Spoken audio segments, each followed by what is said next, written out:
All right, welcome everybody. The doors are open. People are wandering their way in.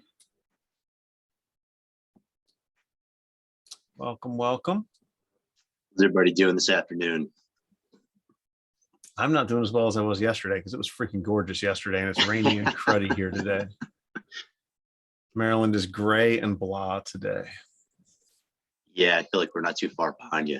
Yeah. Here in New York. Yep. Hopefully everybody is someplace nicer and sunnier than here. See a lot of familiar faces. Sean, how we doing? How we doing? Sean, what's good? Yeah.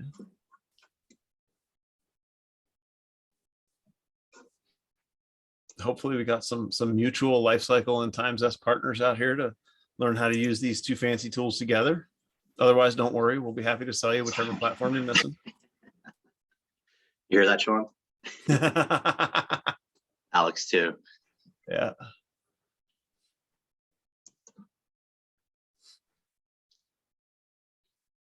All right.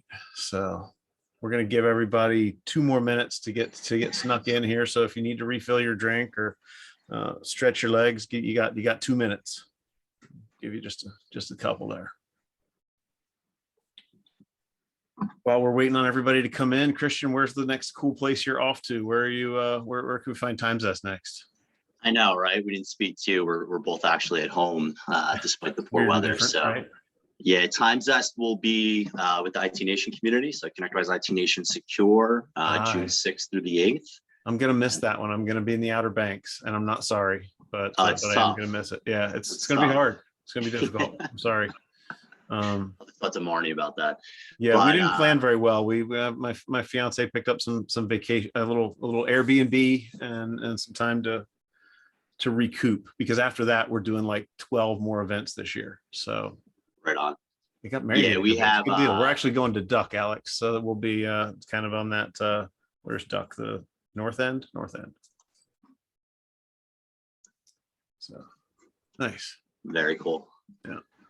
Yeah, we'll be at Secure, and then we'll be right back at the Evolve Service Executives Peer Group in Denver the following week. Yep. Awesome. Good stuff. All right. Well, I think it's 2:03. That's pretty standard for my starting time. So let's go ahead and kick it off a little bit. I like to give everybody a second to get caught up. So welcome everybody. This is TimeZest and Lifecycle Insights. We're going to work together today to show you how to use 2 platforms together, along with ConnectWise, to really automate the launch of your QBR. TimeZest, if you don't know, cool scheduling platform. Lifecycle Insights, if you don't know, cool QBR platform. We really try and make things easy. We're both all about automation. So when Christian and I were standing at a show talking, we were like, we should really show people how to use these 2 things together. So that's what we're going to do today. But before we get started, I'm going to turn it over to Christian. I'm going to let him kind of introduce himself. He'll tell you a little bit about his experience in the channel here, and maybe even a little bit of what he did before he was in the channel. And he'll give you a high-level overview of TimeZest. So Christian, take it away. Yeah, good stuff. Thank you, Alex. So first and foremost, want to give a thank you to the Lifecycle Insights team. You guys have been killing it in terms of doing webinars and content. So much like Alex spoke to when we were discussing it at our most recent post op in the trade show booth, we thought it'd be a good idea to show both solutions in tandem. Some people on the call may know me. I've been in the channel for a decade plus. May have done business with you at some previous stops. What a lot of people don't know about me is in the middle of the last decade, I went to go work for an MSP. So in between Datto, before MSP CFO, I worked for an MSP in Midtown Manhattan. And I didn't last too long on that side of the aisle. It took me pretty quickly, where my strengths were, and I came right back to what I had been doing prior. But Lifecycle Insights and what they're doing with QBRs and the automation of them really spoke to me, because that was the bane of my existence. If there was one hurdle that I couldn't, get over, we had about 45 clients, about, maybe $2 million, $3 million a year in revenue. There's just enough days in a business quarter for me in the 5 boroughs in metropolitan New York City to schedule a QBR, right? So logistics, getting from one borough to another, didn't really lend itself all that well to scheduling multiples in a day. So I had razor thin windows to schedule these QBRs. and I failed miserably. Little did you know, all you needed was COVID to force everybody to Zoom. So I mean, you could do like 6 a day, right? Right. Yeah. We actually No, have a back to back partner to that back. does 3 a day, and I think he's crazy for the record. But we have a partner who does 3 a day on QBR day. Right on. Yeah. Yeah, it's definitely the way to go. And with the proper tool set, completing the QBR, getting the content ready, obviously working with the engineering team to identify what's noisiest, what you want to review in that QBR, maybe sell a project or two, to basically, get the client to a good place. Super, super difficult. Long story short, TimeZest would have made things Alex, 3 in a week is my max usually, would have made things considerably easier. Just at a very high level, TimeZest would have benefited the MSP I worked in for scheduling any type of appointment, above and beyond QBRs. As you see here, fun fact for what we're doing, we're scheduling, of our 300,000 plus, meetings that we've scheduled on behalf of our partners, 58% of them are scheduled. We're seeing on our back end within an hour of sending the TimeZest scheduling link. I'd like it to be, 0 minutes, but when you think about things collectively and what scheduling looks like now, 58% in 1 hour is going to move the dial and entirely enhance this process, not only for the MSP internally, but just provide a far superior, better scheduling experience, with your end users and clients. And we're going to talk today about using TimeZest for a little teeny tiny piece of what it does, which is scheduling those strategic meetings with your client. But take just 2 minutes and go over the other things that TimeZest does, the other use cases, because the majority of what you guys do is really towards helping the techs get their work scheduled, is it not? Yeah, for sure. I mean, as it pertains to ticket volume, call volume, the availability, we're a live call culture. So if that's your culture, if you're taking a live phone call or if the ticket's coming in and you're triaging it and you're trying to knock it out of the park and get to resolution, without scheduling an appointment, continue to do that. The reality is that doesn't present itself that cleanly the vast majority of the time.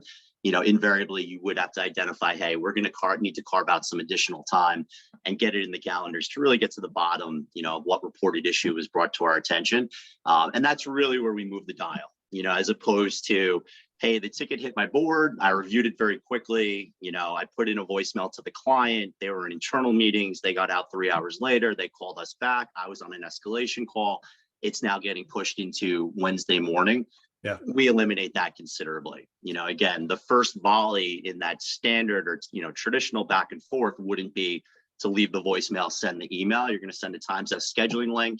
It's going to do real-time lookups of availability for the resource that you're attempting to schedule internally. It presents that availability to the client and the end user. They're like, this is great. 4 o'clock's open this afternoon. And, they marry it to their availability. Yeah. Both parties get a confirmation on that meeting. But most importantly, I'm sure, some people struggle with, I missed my call because I wrote it down in the Starbucks napkin. We're going to work within the framework of the calendar settings. When they confirm that meeting, we're going to drop that confirmed meeting in their calendar and they'll get the associated alerts and notifications. So, at one point at my MSP, I think like 40% of our volume or something was made up of 5 schools that we supported. Sure. And this was a major problem for us, right? A teacher's in front of a class and has a technology problem. She clicks the little tray icon, she makes a ticket, and the ticket goes into our system. Our folks jump right on it, pick up the phone, call the teacher. They're supposed to do. Yep. Can't get a hold of her, call the office, who pages the teacher, who tells the office that they're in class and can't be disturbed after we've already disturbed them. Then the office gets back to us and says, she can't talk to you right now. We go, when can she talk? They go, I don't know. She's in front of a class and I'm not bothering her again. Click. And all of a sudden we have this ticket that's stuck in limbo, right? And we spent so much time trying to chase those things down. I mean, literally, it wasn't surprising for us to send an engineer to a school and go be standing outside her office or outside her classroom at 3:15 when classes get out, right? So that you can fix her problem before she goes home for the day. And it was a real challenge for us. So I'm not sure if I don't think TimeZest existed back then, and you guys were just kind of getting started as I was headed over here to the dark side. But I can see where there would have been a lot of value to me at my MSP, just because we supported so many folks whose day job was this. It was being in front of someone else and not being able to walk away from that so that we could work on their computer. So a lot of value there. quick takeaway real quick. I know we're going to move on, but that dreaded waiting on client status, most MSP owners or service directors, director of support, that's the thorn in their side. Yeah. When I ask people, hey, do you have optics into that? Are you aware of what that kind of hovers around? People reluctantly are like, unfortunately, I do. So we're going to pop a hole in that and drain that, considerably. I know that number and I don't like it and I don't want to talk about it. Yeah. Yeah. I'm going to keep it in my back pocket for today. And then the correlated call volume, right? When's the tech going to contact me? When is he or she going to be, ready to apply the fix? That drains exponentially as well. And this immediately hits your SLA, right? This is where, you're literally in a service level argument with your customer. I stole that one from one of our customers too, but you're in a service level argument with your customer because you couldn't answer a ticket fast enough and solve it because their people weren't available, right? Yeah, because there's every MSP's been there. For sure. Yeah. So yeah, just to quickly wrap up what you directly asked me, we're going to show you a very, very fine-tuned use case here today, specific to QBRs. We have sales and executive use cases as well. So, the email signature link, click here to do a network assessment or cybersecurity review, have that go back into the PSA. It's not going to land in a ticket. If you elect for it not to, go back into an activity, either in manage or auto task, project tickets, service tickets. The concept of the scheduling link, we certainly were not first to market. Everybody knows who kind of the market leader is there. Our senior leadership, our management, well tenured in the space. Most people probably know, our co-founders. We just saw a golden opportunity to take what was becoming the standard, right? Send me a link, whether it's my dentist, my landscaper, my barber. We just took that concept and ran with it in the MSP channel. We know fantastic. PSA, we know ticketing, we know sometimes workflow. It's all about having a tool that exists in the market that actually works with the other tools that you use. And that's the beauty of it. That's what we'll talk about today. So we'll transition real quick and I'll tell everybody who doesn't know my backstory, my history. I owned an MSP for 16 and a half years. I spent my life doing what you guys do. I obviously fought some of the same fights and struggled with some of the same struggles. So I consider myself an MSP first, even though I'm over here on the vendor side. I'm definitely one of those vendors that has empathy for what MSPs go through, who appreciates what you guys do. And as we kind of took to building Lifecycle Insights, it was similar to your co-founders, which was they found a problem. They knew this was a struggle in the space, and they thought there was a technology that could fix it. And my story goes kind of like this. I was playing volleyball in a gym one night, and our current CEO came up to me and said, hey, I've got 2 really great developers, and we're looking for a problem to solve. And of course, as an MSP owner, I had plenty of problems, and I narrowed it down to one really quickly. I had spent like 7.5 hours that day prepping spreadsheets and reports and manual stuff to go do a QBR. And at the end of the day, I looked at my reports and I didn't think they looked that good. And so I said, we've got all this disparate reporting. We don't really have a good way to pull it all together and get it back out to a client. And for that reason, my client meetings aren't as valuable as they could be. They don't deliver the outcomes that I want them to be delivering. And it's just a lot of work. So like you guys, we're looking to kind of improve the value that an MSP can deliver, make sure that we can communicate with our customers. You see the quote on the screen that, silence is a retention killer. I'm also a big fan of the metrics around, the best customer you have is the one that you already have. And the fact that there's several MSP coaches right now seeing 30 to 50% upsell in your current client base. MSPs need to realize this. If you're $1 million MSP and you have a 30% upsell in your current client base, that's $300,000 a year.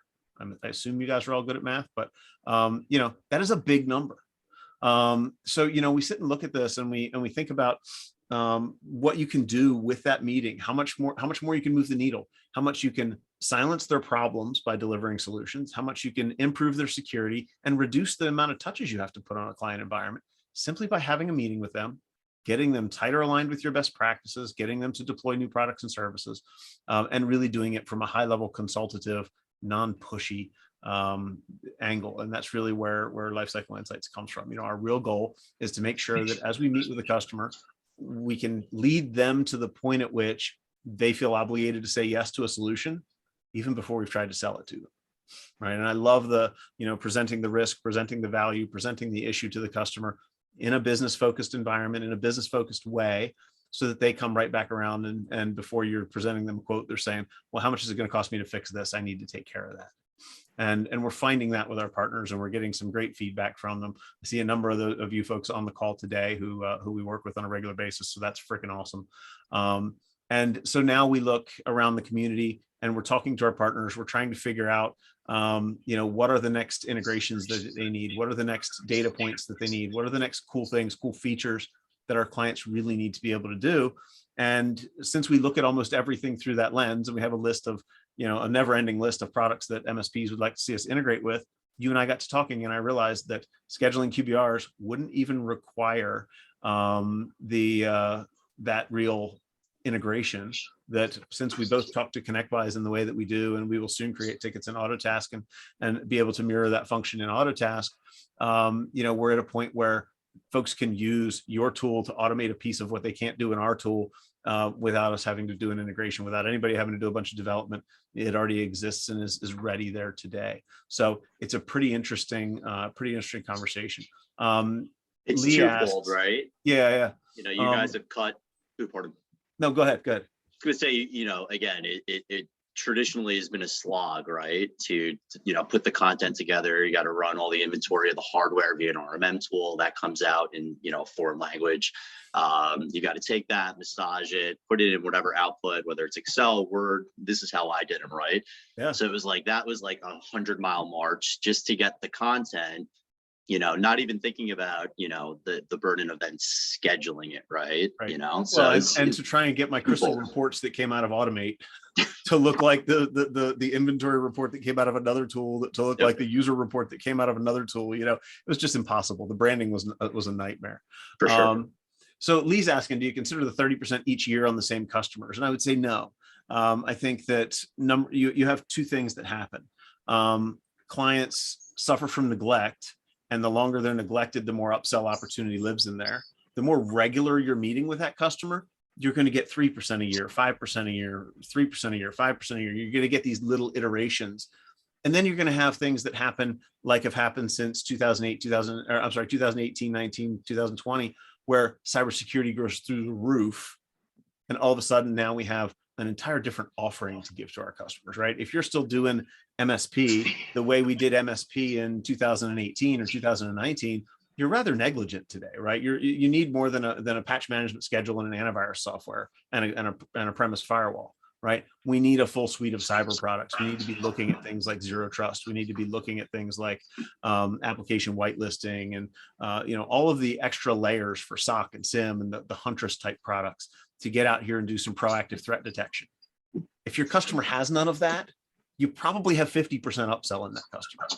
If your customer has some next gen anti-malware and a tiny sprinkling, but hasn't been consistent, then you probably have a lower upsell in that customer. But all of these clients have been through a major shift, probably two, because they probably went from their normal working environment to work from home, which turned everything upside down. And they're probably starting to return to some of that work from the office. I would guess that 90%, 95% of MSPs in the craziness that was 2020 didn't really stop and go, well, we need to have a business meeting to discuss how much it's going to cost you to do this work from home thing while I deploy extra tools and resources, et cetera, et cetera. And that's why I think, and why some of these consultants are finding that there's that huge chunk out there right now. Yes, once you get them in line, once you get them dialed in, the change will be smaller, the change will be more gradual. But the beauty of it is once you get them more dialed in, not only do you not get 30% every year, you also get 25% less tickets, 10% less tickets, whatever, because we clean up those noisy line of business applications. We get all the right products and services deployed in a uniform fashion across all our customers. We learn how to use those products and services better, and they're just more efficient and effective. So to your point, Lee, that is a cherry-picked statistic out of kind of where everybody's at today. But I think that it is still a very accurate representation if you haven't been meeting with these clients on a regular basis. So let's take a step back and look at what the real process looks like, right? Today, we probably go to schedule a QBR, pick up the phone, call the customer, leave a voicemail, get back and forth, get a hold of the person. They have to go wrangle 3 people in their building, figure out when all the calendars match, come back and see us. And then we can schedule it and start to move things forward. But what Christian and I are going to demo for you guys today, and this is a short and sweet demo because this is not a complex process. So I'll tell you, when we started to demo this, we looked at it and went, huh, it's really that easy. Yeah. So we'll show you the short and sweet demo of it. It's literally just a couple of minutes, and then we'll give you guys some direction on where you can go to find, the free trial of TimeZest to get it all deployed, a free trial of Lifecycle Insights to get it all deployed, so that you can play with both of these products and make sure that you've got all this set up. But we're going to show you how to schedule that business review in Lifecycle Insights. Right? Go pick the date, go set it where you really want it to be. Push that over to manage. Okay, auto task coming soon. And then have TimeZest send out those emails to a client point of contact through their automation, which is freaking amazing. And then allow the client point of contact to scurry around their building, compare 6 executive calendars, and then get back to you with the one determined defined time. And I always found that was good at my MSP, was to be able to go to my customer and say, hey, Mr. Point of Contact, hey, Christian, I need to have, Brian and Brandon and Alex and Paul all in a meeting in the next 2 weeks. Can you coordinate all their calendars and get back to me? Right. And TimeZest kind of almost it just does that without even asking, without even having to say it, right? Because you're putting the onus of scheduling on them. They can open Exchange, they can view everybody's calendars, they can check and make sure nobody's on vacation, do all of that crap and handle it for you. Yeah, for sure. Just from the flip side of that, so internally, just want to shine a light on, our ability to schedule multiple resources from the MSP's end. So we do have some light automated dispatching. We facilitate that through creating potted teams, which I don't want to go, down that road. We can maybe follow up if anybody has any interest in that functionality. But you can also panel schedule as well, right? So, you have the CEO. What is panel scheduling? So you're going into a high-level meeting at QBR, and you need to identify available time from the MSP's end, right? So we need the CEO, we need the Senior VP of Engineering, and the VCIO. You'd have the availability to bring in 3 panelists internal to the MSP or the ITSP, find that common time, as defined through ConnectWise Manage or Autotask, and/or their personal calendars in O365, and then basically find or present that commonality amongst those resources or panel, if you will, to then, like you had, kicked off with, sending it off to the client. We're not just there yet, and I don't want to improperly set expectations, but a common question is, hey, can we send this to 5 different contacts and have TimeZest do the automation? We don't have access to their calendars, right? So it is kind of, but we can do that, again, originating from the TimeZest licensee or MSP for sure. That's awesome. Find that common time in a panel context. And like I said, that you have a resource there, right? Go find your point of contact, put them to work. They can see everybody's Exchange calendar. So that's how we all sure. So I'm going to jump in. We're going to kind of start off the demo here on Lifecycle Insights side. Can you see Lifecycle Insights? Did that snap into the right window, or are you still looking at the PowerPoint slides? Good deal. So from the Lifecycle Insights side, the quarterly business review is literally a scheduled event. So we're gonna work with you and your customers to help you build out a cadence that talks about how often you should meet with a customer. We say QBR all the time. We say quarterly business review, right? My CEO loves to say, we'll stop calling it a QBR when you guys stop Googling for it. We're big fans of this thing called segmentation. So we think you ought to take all of your clients and break them out. Some of your clients you're going to meet with monthly. They're your biggest clients. They have the biggest problems. Maybe their world's just on fire because they did a merger or something else is crazy in their business. But you're going to have a client like our people are us here in the demo that you need to meet with monthly. And that's just the case, right? If they're 5% or more of your business, you probably should meet with them every single month to make sure that business is secure. We'll have other customers like Hunter Lodge down here that we can schedule on a quarterly cadence. You'll see in the tool where we kind of soft schedule or auto schedule the next meetings, and we just drop them into the months that they need to happen in, right? We have the supernatural among us that will do 3 QBRs a day and can knock out 30 QBRs in a month. I don't know how they do it. In my world, 5 or 6 was about all I wanted to handle in a month. I felt really busy if I had to do that much. But this is one of those things where we can help you identify how many you have in each section of your cadence. So you know that you're not trying to do 40 QBRs in December when nobody's in the office and only 2 in January when everybody's back, right? So we can start to build some of that out for you. Then we're going to pick the QBR that we want to schedule. And I'm going to go in today and schedule creative designs. It's in a preparation status. which means that our MSP is already working on maybe putting some of the documents together, kind of handling some of that. So we're going to dive in right into the QBR here from the scheduler. And we're going to look at the event itself. There's two ways to get there. And I just want to point out the other thing we do with business reviews. You can also get there from this view.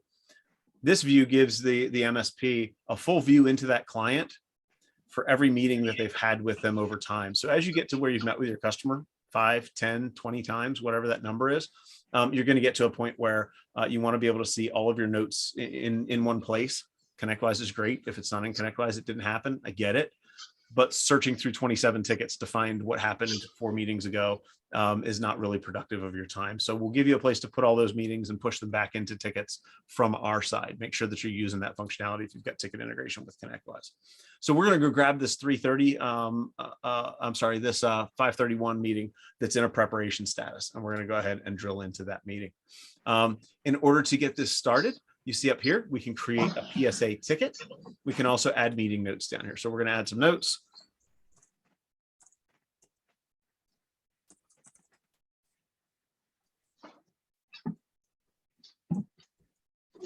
All right. And we're going to go ahead and create ourselves a note. And then we're going to go ahead and kick off a PSA ticket. So when I create this PSA ticket, there's just a couple of pieces here that are super, super important.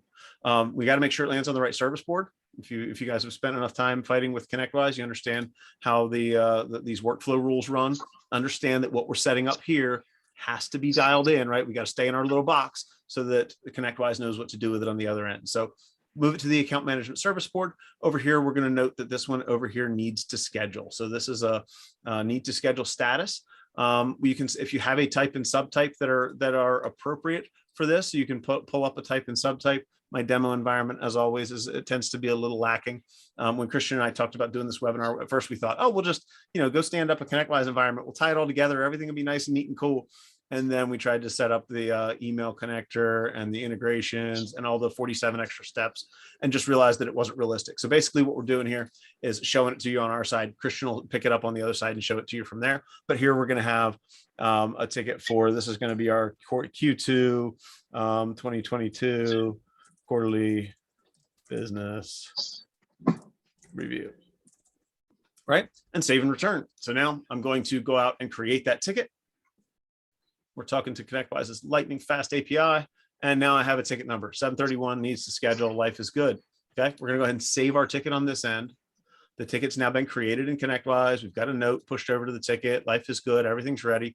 And now Christian's gonna grab it here. I'm gonna stop sharing and Christian's gonna pick up on the other side in ConnectWise and show you how this processes through ConnectWise and TimeZest. So bear with us there. All right, Christian. So I just want to point out, you wouldn't have to come back into the ticket like we're doing, just given some of the limitations of our, QA sandbox, our managed environment. We tried to, do it, synced up, but it was just determined, it'd be a little bit more straightforward and clean if we did it in this manner. Yep. Again, when Alex clicks save, I'm going to have to do it here just to initiate the status notification workflow, which we have set up. There's a workflow for status notifications. We folded it in the TimeZest URL-based scheduling URL. So again, wouldn't need to go into the ticket like I'm doing here. From Lifecycle Insights, when you click save, much like Alex just did before the handoff, this would initiate exactly what we're going to see here in a second. So, and just to point out at the bottom left there, you have type, subtype, and item. All of that is properly configured in the ConnectWise ticket. If you had those on your boards, we would have grabbed them from our demo. And you just need to make sure that status, type, and subtype are right so that your workflow rule applies. Yeah, great shout out for sure. So again, that's what's going to drive it. Yep. It's going to pick up within manage that status notification workflow rule. And like I said, clicking save on the QBR or business review that you've set up and established in Lifecycle Insights is going to generate an email to the client very similar to what you see here. So again, all automated, basically the dials being, turned per se from Lifecycle Insights. You're creating the managed ticket within LCI, you're saving it. And at that point, it's triggering the notification workflow, much like you see here. Hey, it's time for your quarterly business review with your FIP Tech account management team. Client's going to click on that link. It had the ticket number that was automatically created from Lifecycle Insights, folded into the URL as well. This particular QBR TimeZest appointment type, I'll just, kind of tip my hat. We're requiring 14 days minimum notice. So that's why it's pushed out into June, based on, and this is reading a calendar that's blocked out considerably, but nonetheless, client's going to have the availability. This is all coming from, both the ConnectWise managed calendar for the account manager or VCIO or CEO, whoever's running and scheduling the QBR, looking up real-time availability, factoring in the rules for that QBR appointment type, like, 2 weeks minimum notice. And that 2 weeks is important, right? Because we're early on in the process on our side. What are we doing for the next 2 weeks? Well, first we'll reach out to the client to get them scheduled. Sure. So we know when our due date is. Then we're setting expectations with the engineers who are helping me prep the content. We're probably reaching out to the customer and going, what's changed with your business? What's changed with your business goals? What do I need to come prepared to talk about? And then we're putting together all that content. So that 2 week time frame, it sounds cool that TimeZest can do it, but it's actually really imperative. Mission critical because we've got a lot to square away in that next 2 weeks. And a chunk of that requires us still communicating with the client a little bit, going, okay, after you schedule, we're going to get over with you and we're going to send you a quiz we need you to fill out that tells us, hey, what's happening in your business? Where are you going? What's changing? Are you growing or shrinking? Is COVID going to put you out of business? What do I need to be prepared for on the tech side? Are you hiring 47 people with computers that I can't get because they're all stuck in distribution somewhere? All these things that we need to know. So yeah, so that 14 days is critical. Yeah, and just at a general level for each appointment type, and like we touched on earlier, there's a whole host of use cases for the entirety of each business unit and each role within the MSP. Each and every respective appointment type, you're going to subjectively define what that minimum notice is. So QBRs, much to what Alex just broke down, you're going to want a lengthier runway per se, because it's a lot more involving into the preparation and going forward with the meeting. If it's a password reset lockout, you might need scheduling, whatever the case may be. But each respective appointment type, you define what the guardrails are, for lack of a better term. These aren't general, overarching rules that you'll set up for each respective appointment type. You will tweak in things like buffer before, buffer after, minimum notice, how much of your schedule into the future, are you putting out there? Your typical high volume, help desk oriented tickets, you're probably putting 3 to 5 business days out, because as soon as you close one, 5 more come in right behind it. But like with a QBR, you are going to want a lengthier runway. Going back to this example, I'm just going to run with Wednesday, June 8th. I'm going to go with 12 noon. That works for me. Again, all that availability for your internal resource when you engage this process and activate this process by creating the QBR in LCI and click save. It's engaging our URL behind the scenes in that workflow status automation rule. Whatever resource is on that ticket, we're going to do a real-time availability lookup to manage and or potentially their Office 365 calendars, because there's been some sync issues there. I heard a rumor. We'll give that real-time availability like we saw on the previous screen. Client's going to review it. They're going to marry it to his or her availability, maybe taking the availability of any other stakeholders that need to be in that QBR. Once they've done so, they'll go ahead and confirm. Right off the bat, probably wouldn't, be too prevalent, but they can reschedule or cancel, right then and there. But more typically, they'll get a follow-up confirmation email, pretty much just breaking down the availability they just selected and confirmed. Again, the nature and status of the meeting. They can reschedule or cancel from here as well. But most importantly, we're going to make it quick, simple, and relatively thoughtless on behalf of that recipient to get that, alerted notification and drop it in their calendar, which I'll just very quickly, if we come in here, just for full proof, you go to June 8th, there we are. So I am the end user, again, received the scheduling link, the good folks over at LCI sent it over. I've selected that date and time. I confirmed it, and I dropped it into my calendar. We're good to go. If I come back into the ticket real quick, just going to do a quick refresh. And again, this is where we, separate and differentiate from some of the other scheduling links, that might be out there in the marketplace, is what we do within the PSA once we then, scheduled that QBR. Just very quickly, there's a full audit trail. So if it's not in ConnectWise, it didn't happen, we're going to automate that. There's no need for any manual entry specific to that round trip scheduling automation event. And then we'll also drop in the resources and meetings section, much like you would now if you're manually creating an appointment or scheduling an appointment, that all gets automated in that section as well. That's awesome. And that's, we wanted to show how you would automate it again, by using the functionality and machinations within LCI to just, like I said, like Alex broke down, you're creating the ticket, it's all in front of you, you save it, it engages our workflow rule, that flies the coop. But I'll just show you very quickly, you can also do this in a hands-on capacity. I could maybe schedule myself, not Ben Bradley, pardon me. And this is an example of panel scheduling, but we're just going to run with myself solo. I could choose that quarterly business review, click on Ask Client to Schedule. If I wanted to copy, that URL, I could do that as well. So there's a whole host of ways, that you can leverage our solution, certainly with the pod in ticket, through status notification and workflow rules, a whole host of avenues to leverage our solution and have all that great scheduling information come back into the PSA. That panel scheduling is really cool. I will say, as somebody who's used some of those other solutions, I don't think that's anything, I haven't really dug for it, but I feel like that's not something that most of those solutions do. So that's a pretty awesome functionality. Yeah, again, the availability, much like I touched on earlier. It'd be cool if I didn't select my name twice. We'll bring Guy in. Again, same rhyme and reason. When I click Ask Client to Schedule, it's going to go through those three panelists, dispatch portal, ConnectWise Managed Calendar. We do integrate to Office 365. So, based on use case, we're always going to look up both calendars, both the PSA and O365 in real time. But based on use case, you elect which calendar you're primarily in the first position writing the calendar or writing the appointment to. So C-levels, sales, marketing, account management, VCIOs, maybe they don't go near tickets. So we will drop, any TimeZest scheduled appointment into their O365 calendar. Service engineers, project team, you're primarily going to write to the PSA calendar. And then again, those two streams eventually meet up on the back end. So, it would update both calendars. But, another cool feature, like above and beyond kind of the automation we showed you. No, that's an awesome functionality. That's really cool. So that kind of wraps up the talk through of exactly what this looks like, the demo, the showing you guys how all the features look. We're going to get you guys out of here a few minutes early, but before we do, we want to, and Christian, I'm going to steal the screen share from you. Before we get out of here, both TimeZest and Lifecycle Insights have a little offer for you guys if you're not currently a partner.